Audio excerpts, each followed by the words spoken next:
Greetings. Today we continue part 3 of the wages of unrighteousness from 2 Peter chapter 2 verses 15 through 16.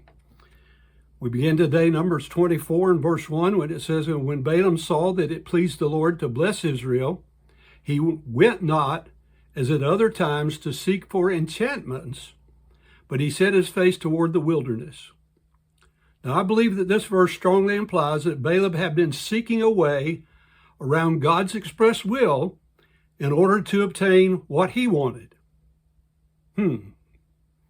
That sounds familiar.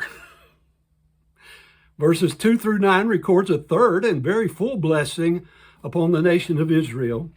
And verse 10 says, "And Balak's anger was kindled against Balaam, and he smote his hands together. And Balak said unto Balaam, I called thee to curse mine enemies, and behold, thou hast altogether blessed them these 3 times. Therefore now flee thou to thy place." That's a warning implying danger. "I thought to promote thee unto great honor, but lo, the Lord hath kept thee back from honor." Man, how the world tells us that all the time. Doing what God tells us to do, doing his will, keeps us from being honored and promoted by them. The world system still tells us this today. The rest of Numbers 24 gives reference to the strengthening of Israel and the one coming who will destroy those nations.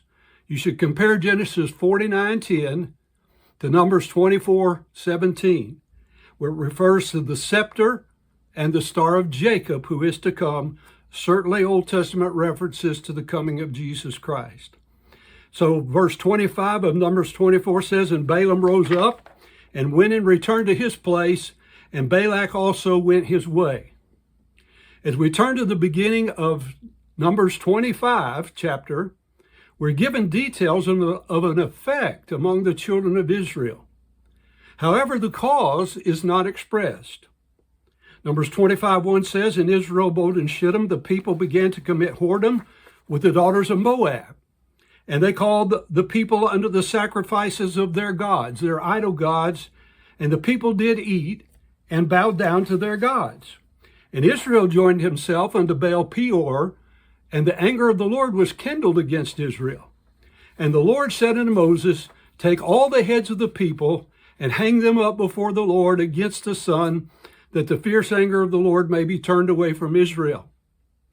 And Moses said unto the judges of Israel, Slay ye every one his man that were joined unto Baal Peor."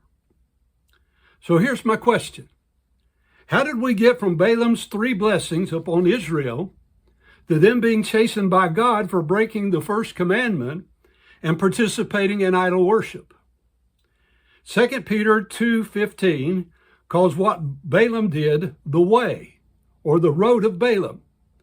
Now pay close attention. This is very important because the devil will tempt us to do what Balaam did.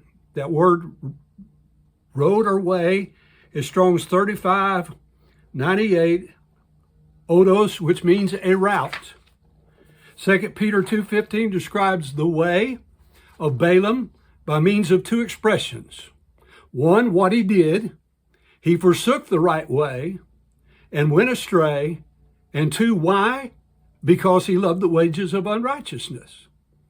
In Jude verse 11, it says, "But woe unto them, for they're gone in the way of Cain, and run greedily after the error of Balaam for reward, and are perished in the gainsaying of Korah."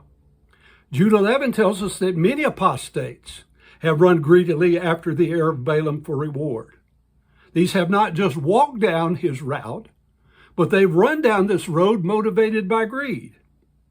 Now we come, I think, to the key verse in Revelation 2:14, where it says, "But I have a few things against thee, because thou hast there them that hold the doctrine," Strong's 1322, didaska, or teachings of Balaam, anything that's taught, who taught Balak to cast a stumbling block before the children of Israel, to eat things sacrificed unto idols, and to commit fornication. Now Revelation 2:14 is very plain about the road which Balaam took, and others have run down out of greed. He taught Balak to cast a stumbling block before Israel, incurring God's wrath and punishment, which equals a curse.